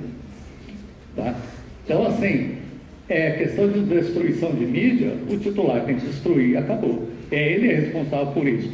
Ele não quer destruir a mídia, porque precisa ser reaproveitada, ele vai ter que usar o gerenciador para inutilizar aquela chave que está lá.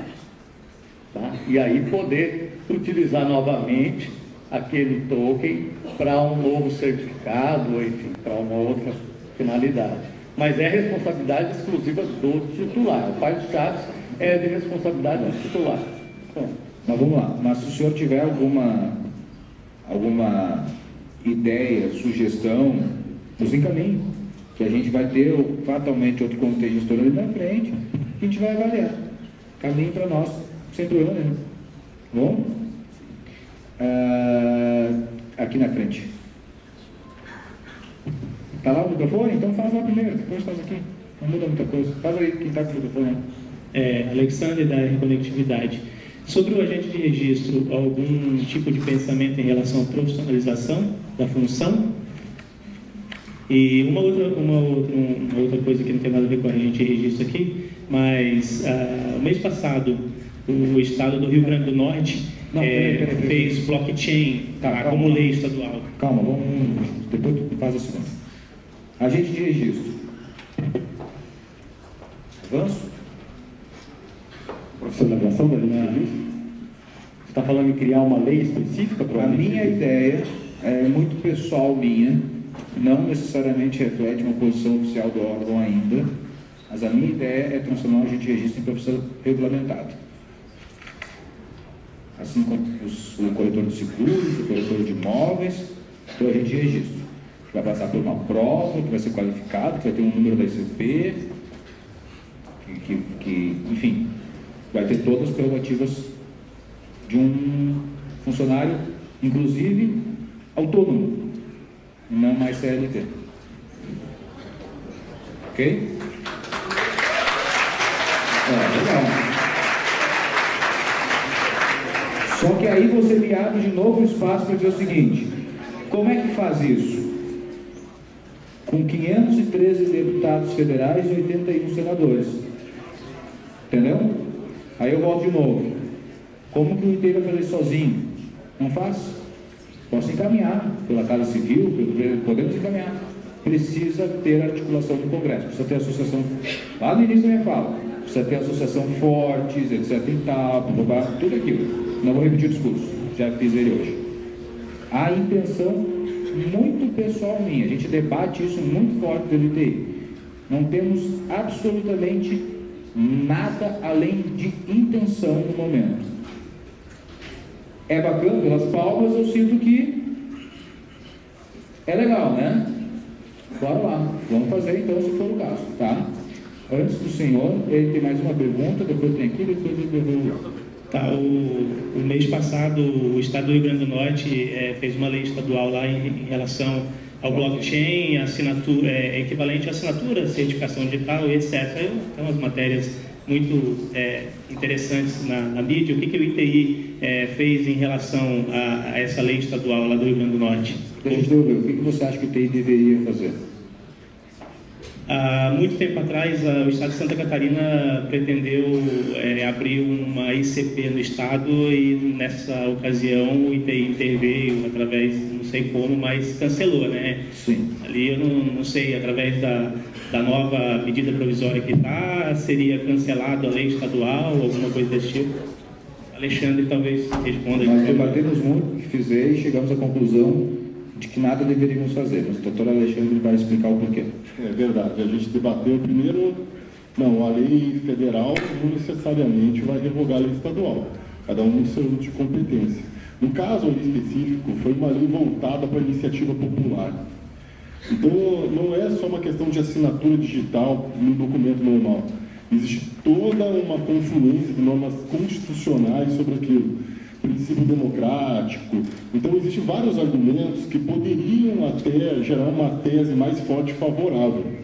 Então, a gente estudou o caso e achamos que é melhor a gente atacar aquelas iniciativas em que são de sentido mais amplo, ou seja, criando talvez outros tipos de assinaturas digitais em âmbitos estaduais, do que a gente enfrentar especificamente uma assinatura, uma maneira de eu manifestar vontade em caso de iniciativa popular de projetos de lei.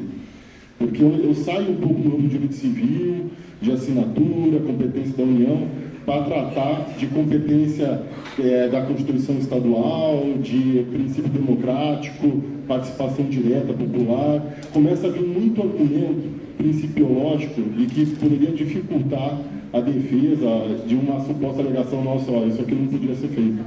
Então foi uma estratégia mesmo de não atacar especificamente essa proposta. Tá, mas olha aqui, por que foi em Rio Grande do Norte, né? Por que Rio Grande do Norte escolheu blockchain e não certificação digital?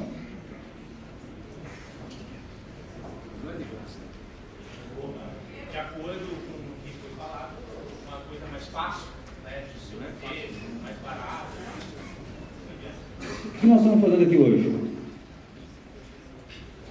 Facilitando a emissão, explicando para que serve, criando ambiente para redução de custo. Vai lembrar que desse papo para cá a gente só criou o ambiente. O ambiente está criado. Fale com a sua AC. Fala com o seu sócio. Não sei, o ambiente está criado. Agora, o Rio Grande do Norte toma essa opção porque não tem certificado digital na mão do povo. Ok? Em última instância é isso. Lacerda queria comentar alguma coisa também, ele vai puxar para os sinais, né? Vai. Volto a levantar, porque esse assunto, ao mesmo tempo que me deixa agoniado, ele é uma grande oportunidade. Cadê a pessoa que fez a pergunta? Todo blockchain tem uma chave. Todo blockchain tem uma assinatura digital. Todo. Não importa em qual protocolo. Você tem Bitcoin, Ethereum, alguma coisa desse sentido? Não? Quem tem, quando baixou o wallet, também baixou uma chave privada e uma chave pública lá dentro. Todos eles têm. Todos. ICP e blockchain não são distantes. Elas se juntam. O que falta? O que falta? Uma competência legal para nós sabermos. Porque blockchain não endereça questões de identificação, que vocês fazem, autoridades de registro. Não endereça questões do ciclo de proteção de chave privada, que as ACs fazem. Não endereça questões de procedimento de algoritmos, de criptografia, que a ICP Brasil faz. Nós queremos trazer esse assunto para a gente. Nós escrevemos uma lei. O que falta essa lei sair? Deixa eu falar, vocês já viram o que é o SINAID? Já viram? Não, né? Eu vou passar para vocês ao final da apresentação, para quem ficar até o fim, tá? O SINAID, um novo sistema de assinatura e identificação digital, traz para esse corpo aqui essas atribuições. Acerta? Para esse corpo. Acerta. Vamos deixar para o final isso aí. Depois vamos apresentar o SINAID. Então, uma das estratégias é blockchain, ele é interessante, esse tipo de registro eletrônico permanente. Claro que é. Nós queremos fazer. Nós queremos fazer da forma correta. Nós precisamos trazer essa legislação aqui para dentro. Aqui para dentro. Que a gente precisa dar o apoio de vocês. Ok? Tá? Mas assim, ó, só bem objetivo. Nós achamos melhor não mexer nisso aí. Quanto mais mexe, mais deixa quieto, porque é pequeno. Temos coisa maior para fazer. Tá? Paulo Roque, depois lá em cima tem uma outra moça querendo falar. Aí nós vamos para o próximo tópico, tá, gente? Paulo Roque, da ARE. A respeito do agente de registro, hoje a norma diz que a C e a R, a Autoridade Certificadora, a Autoridade de Registro, têm responsabilidades, são responsáveis solidários no caso de algum problema, alguma fraude, etc. Não deveria ser incluído o agente de registro nessa responsabilidade solidária também, porque hoje ele é indiretamente solidário, indiretamente responsabilizado, mas não de uma forma tão direta. Essa é uma sugestão, vem com uma regulamentação da profissão, colocando ele oficialmente como um elo de confiança. Por enquanto, ainda está na responsabilidade de você contratar, ter ele nas carteiras de identidade, treiná-lo e coordenar o dia a dia de trabalho dele. Mas a ideia é justamente o contrário, é torná-lo autônomo. Paulo, só para complementar, você tem em mente que, pela medida provisória 2200, quem faz identificação é a AR. O agente de registro ele é um empregado da AR. Tem alguns requisitos especiais, mas a responsabilidade precisa recair sobre a C e a R, porque elas são as pessoas jurídicas que têm competência para fazer esse processo. O agente de registro é um mero empregado. Com regras especiais, sim. Então não tem como eu colocar o agente de registro, o empregado da AR, solidariamente responsável pela própria pessoa jurídica, que pela lei é a responsável em fazer a identificação e sendo certificado. Tá? E esse é o problema. Por isso que eu digo... Tem que profissionalizar ele para avançar para esse caminho. A lógica tem que ser a mesma que eu estava explicando antes. Eu responsabilizo a pessoa jurídica, e a pessoa jurídica, se identificar que teve culpa do funcionário internamente, inclusive por ação judicial, pode exigir dele a mesma responsabilização interna. Mas perante quem compra o certificado, eu preciso ser a C e a R necessariamente. Próxima pergunta, Tom. A pergunta é um comentário. Eu não sou contra a profissionalização e a regulamentação do agente de registro como um corretor de imóveis. Nós só temos que lembrar que esta regulamentação, ela ameaça a existência das ARs, da mesma forma que hoje um corretor de imóveis pode ameaçar uma imobiliária. Não, olha só. Nós não vamos avançar esse assunto. Quando for a hora de tocar nele, vamos fazer o que o ITI tem feito na minha gestão. Chamado para conversar e aparar as arestas, entender oportunidades, ameaças, pontos fracos. Equacionados tudo, em parceria, a gente avança. Antes de ter, não vamos entrar num modelo desses agora. Nós temos que equacionar isso daí, conversar, ver como vai funcionar. Eu falei uma ideia, lembra que eu falei, não passou de uma ideia hoje. Tem muita estrada para conversar a respeito. Tá? A gente agradece muito essa forma de colaboração que tem sido aberta para a gente. Tá? Mas desculpa interromper, porque não adianta a gente, não vamos ficar a tarde inteira discutindo o agente de registro aqui, a gente vai ter um fórum. Ano que vem, não vai ser esse ano, não adianta. Esse ano a gente tem outras bandeiras a tremular. Lá em cima. Oi, Marcelo, eu sou a Josi da Finanville. A pergunta seria realmente sobre o agente de registro se tornar autônomo. Tá? Então, como tu falou que não vai dar mais argumentos sobre isso, não tem mais o que perguntar. Mas a ideia, já que já faz parte de uma ideia, e ele será um autônomo ou não, a possibilidade de ele atuar em outras ARs, da mesma forma que um corretor de imóveis pode atuar em qualquer tipo de imobiliário? Nós temos muita coisa para conversar sobre isso aí, tá? Muita coisa para conversar sobre isso. Calma, não acelere o coraçãozinho. Ano que vem. Pode ser ano que vem? Tá? Vamos lá. Auditoria obrigatória da R e responsabilidade da C. Esse assunto é importante a gente parametrizar o entendimento dele, tá? Bom, gente, vamos aterrissar de novo. Vamos para o pé no chão operacional. A gente tem recebido algumas questões sobre auditoria. Vocês estão vendo ali, DOTS 08, né? Pode passar a próxima, Ana. As perguntas são: auditorias pré-operacionais e operacionais. Quem pode realizar? DOC CP 08. No item 3.1 tem uma tabela e lá está especificado quem pode realizar as auditorias pré-operacionais de AR e as operacionais. Gente, leiam com atenção os DOCs. Dá um pouco de trabalho? Dá, porque é muita coisa. Não garanto para vocês que deu muito mais trabalho escrever. Posso garantir para vocês. Leiam com atenção. Lá está escrito pré-operacionais de AR, quem pode realizar AC ou PSS ou auditoria externa contratada.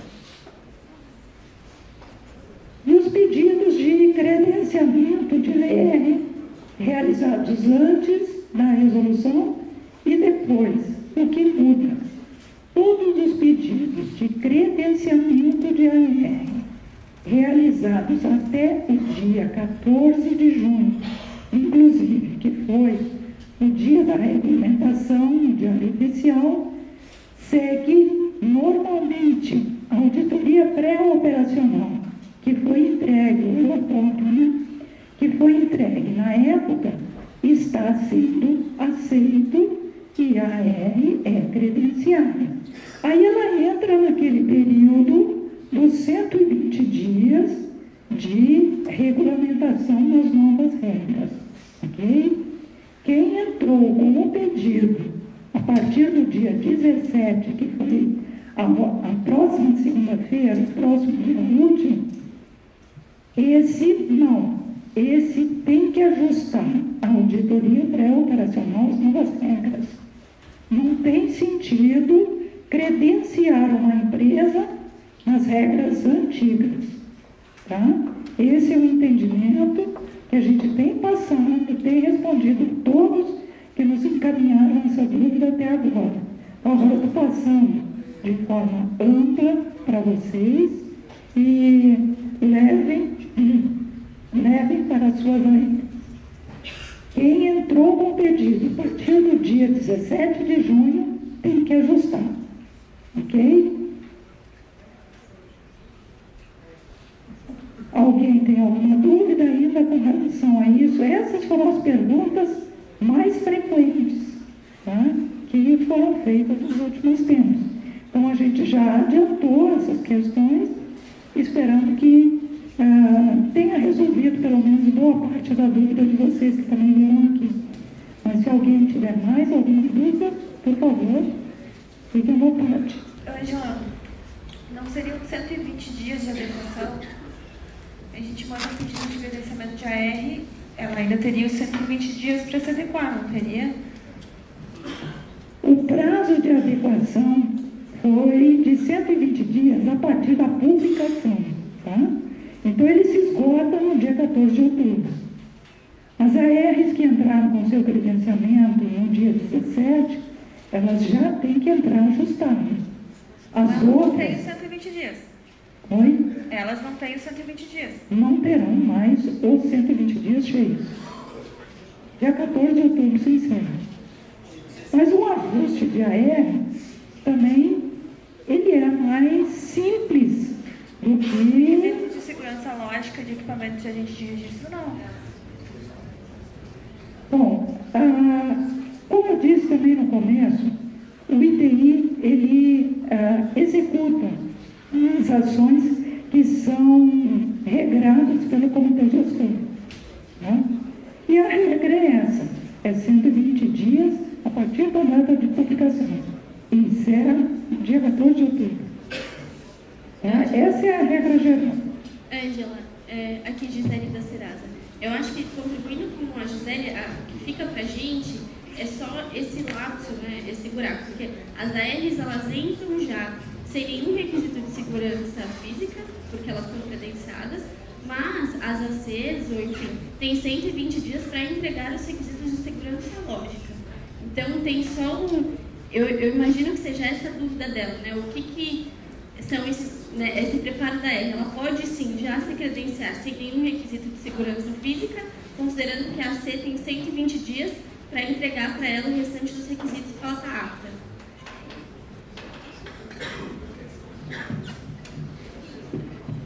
Oi. Seguinte, pedidos de credenciamento que chegaram depois da data em que foi publicada a 151, vale a nova regra. Tá? Pedido novo. Aqueles pedidos de credenciamento chegaram antes, foi 14 de junho, né? 14 de junho foi publicado. Pedidos chegaram até 14 de junho, tá?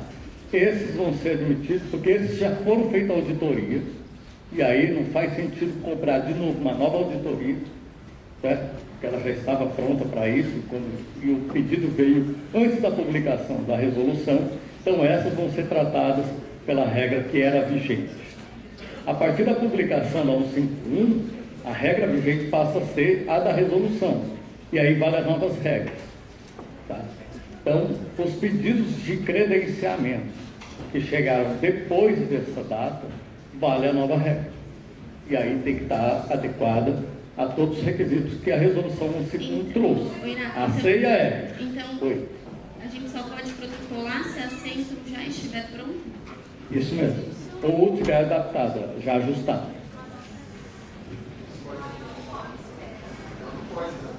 Oi? Não está aderente às novas regras. Oi?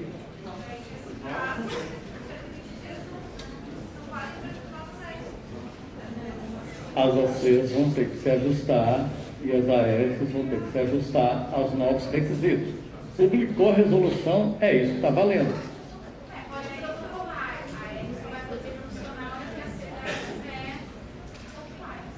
Então, mas ela tem que entregar um relatório de auditoria. O relatório de auditoria que ela protocolou vai estar baseado na implementação antiga. Para ela estar apta, ela vai ter que se ajustar às novas regulamentações e a auditoria vai ter que reavaliar. Então, vai fazer 2 trabalhos de auditoria, vai custar 2 trabalhos de auditoria, é isso. Se a opção pela AR no credenciamento é essa, vamos para ela. Ela está optando por isso. O fato é que a partir de 14 de junho existem novas regras e essas são as novas regras. Ok? Renata, só não sei se eu vou mudar o tema, mas eu vou falar de auditoria, tá? Auditoria das ARs, hoje já operacionais, que elas são auditadas uma vez por ano pela auditoria contratada e também auditadas pelas ACs. Houve alguma mudança nesse procedimento? Me parece que houve mudança na... A resolução trouxe que as operacionais, que já estão credenciadas, é a partir do ano civil seguinte ao que foi publicado. Então, vale para 2020. Aí sim, as auditorias operacionais vão ter que estar aderentes ao que a resolução 51 trouxe. Okay? Operacionais. Ano civil seguinte. É isso que está posto na resolução. Então não vai precisar dessa auditoria externa ou precisa? Na operacional, todo ano civil tem que ter uma operacional. Continua sendo. Continua sendo. Tá. O que está se dizendo, a operacional desse ano civil 2019 ainda não tem que estar nas novas regras. a partir de 2020, que é o ano seguinte, aí dentro das novas regras, segundo o Web-Trust e tudo mais. Entendi, obrigado. Perfeito? Oi, boa tarde. Meu nome é Vanessa, da Solute. Eu queria verificar essa questão da AC poder fazer essa auditoria operacional das ARs. Se essa auditoria ela deve ser de forma presencial, em loco, ou ela pode ser remota? Vamos lá.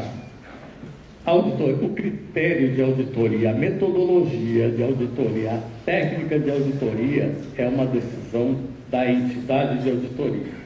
Então, se é uma empresa, uma auditoria independente, quando ela se credenciou, ela definiu qual é a sua metodologia, disse quem são os seus auditores, tá? E ela tem que seguir esses critérios. Tá? Se é em loco ou não é em loco, é uma decisão dela. O fato é o seguinte, ela tem que ter as suas avaliações e que sejam suficientes para embasar a sua decisão. Tá? Então vai depender de como é a metodologia que aquela entidade de auditoria implementa. Se é possível fazer remotamente e ela consegue fazer isso com diligência, com evidências bem embasadas, que evidenciam toda a análise que ela está fazendo, perfeito. Tá? Se ela não segue isso, aí ela vai ser avaliada sobre o aspecto de conformidade do procedimento dela, tá? Podendo levar a sanções que estão previstas nas normas. Tá? Isso já aconteceu. Tá? Um tempo atrás, uma empresa de auditoria não fazia o seu trabalho com a diligência devida, foi identificado o problema, ela foi descredenciada. Tá? Então, esse é um trabalho que o corpo de auditoria do ITI faz na manutenção do credenciamento das entidades de auditoria. Tá? Se ela tem capacidade técnica que são suficientes para embasar o argumento dela, o parecer dela, perfeito. Então, essa é uma decisão dela. Agora, os ensaios, reforço, os ensaios, as avaliações têm que ser suficientes para embasar a decisão dela. Ok? Grata, só vou insistir no assunto, mas não ficou. Eu aceito, mas eu não concordo com a questão dos 120 dias. Eu queria saber, pelo que tu explanou, a gente poderia optar por mandar o pedido de credenciamento de AR não atendendo os requisitos e depois dos 120 dias mandar outro relatório atendendo. É isso? E eu também gostaria de saber qual a opinião do procurador em relação ao prazo. Por favor. Deixa a gente... Henrique nem vejo o prêmio do procurador, vai ser pior. Eu vi que causou uma certa celeuma essa questão do prazo. Eu estava até falando, o Alexandre vai se manifestar já. A gente vai conversar sobre, assim como essa questão também da AR, de sede, da AC, que a gente precisa rever essas questões. Talvez a gente falar sobre cadeia e não sede própria. Essa questão também do prazo, a gente tem que ver porque imputa também é uma questão jurídica. Só sobre a auditoria, pode ser feito remotamente. Pode ser feito. Como o Irato explicou, desde que atenda os requisitos. É isso. Aliás, a intenção, quando a gente propôs a norma, é exatamente essa. De maneira segura, mas que a gente pudesse também facilitar e tirar esse custo. Então, Alexandre. Questão de 120 dias. Irato já estão expondo uma prática que eles estão utilizando lá, mas pela discussão, como a Marcela colocou, a gente vai discutir internamente isso, não foi levado para a Procuradoria, tá? Então nós não nos manifestamos formalmente sobre esse tema ainda. Então a gente vai conversar internamente, daí vai poder fazer uma posição mais da autarquia como um todo, não só a que está fazendo por enquanto. E aí a gente teria um prazo, mais ou menos, para uma resposta sobre isso? A Procuradoria sempre se manifesta para uma provocação interna, a gente não pode nunca... Por isso que muitas vezes eu escuto e falo, você devia mandar para a gente aqui. Amanhã mas eu não sei provocar. Amanhã, segundo a série. Muito obrigada. Pessoal, olha só. Vou botar um ensejo aqui, fugindo um pouco da pauta. Não façam nada errado.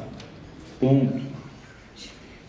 A partir do momento que a gente quebra paradigmas e trazemos a ICP Brasil para uma nova realidade, isso abre flancos para que daqui a pouco outras pessoas criem besteiras e asneiras e falsos objetivos, falsas objeções. Então compete ao ITI nesse momento não abrir precedentes de afrouxar rédeas, pelo contrário. Então nós não podemos confundir daqui a pouco um presidente que tem um perfil mais acessível, mais aberto, mais brincalhão talvez, com a ausência da seriedade.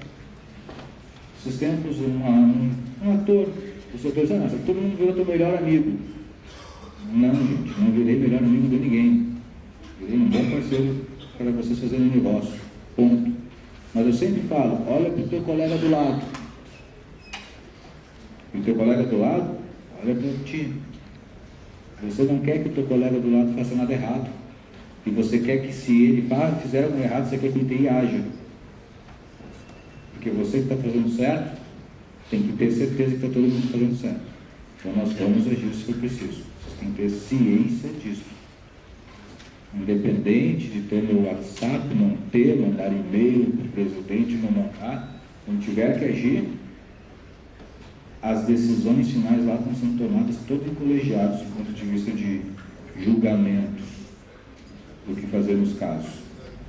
E a técnica tem falado muito mais alto do que até a vontade, o coração ou qualquer outra proximidade possa ter. É minha função. Aos ossos do ofício. Tá? Não posso deixar de falar isso daí, porque no momento que nós estamos falando aqui de auditorias, etc e tal, o recado é para todos. Amplo, geral e restrito. Ok? O que era o assunto mais aqui, gente? Ou tem perguntas? Tem um monte. Com quem está o microfone? Aqui no fundo, aqui. Então levanta aí para a gente enxergar. Renan da Paulo Mastra. Presidente, eu queria só deixar não é nem uma pergunta, mas uma sugestão. A partir desse momento que a gente vai criar as auditorias sob responsabilidade das ACs, que a gente incorporasse aos normativos nossos internos da ICP Brasil os critérios da lei antinepotismo para efeito de credenciamento de ARs em qualquer AC.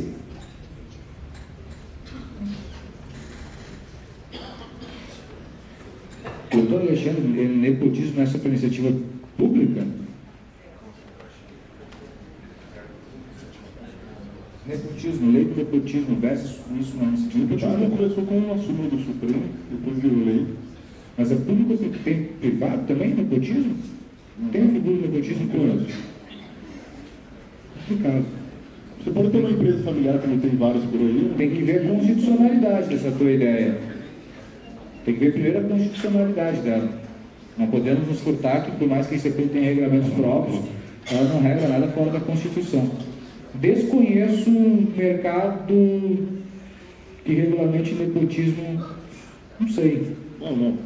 Desconheço isso. Eu posso ajudar. Se for dentro de uma empresa privada, obviamente, não pode. Tem liberdade. Não tem como. Existem várias empresas familiares por aí. Eu acho que a ideia é aquela história, se for descredenciado, talvez, não poder entrar com outra empresa, pessoa jurídica, com os mesmos sócios, talvez alguma coisa assim. Porque eu não entendi, acho que na verticalização da cadeia ter familiares. E que linha seria essa regulamentação do nepotismo? A questão do conflito de interesse, ela é tratada na documentação. Então, uma AC que tem um grupo de auditoria não poderia auditar uma L se existir conflito de interesse nessas questões. Só complementando. Então, como a gente tem que lembrar o seguinte, a certificação digital é uma atividade privada regulamentada. Então, a privada, a gente só pode regulamentar um mínimo.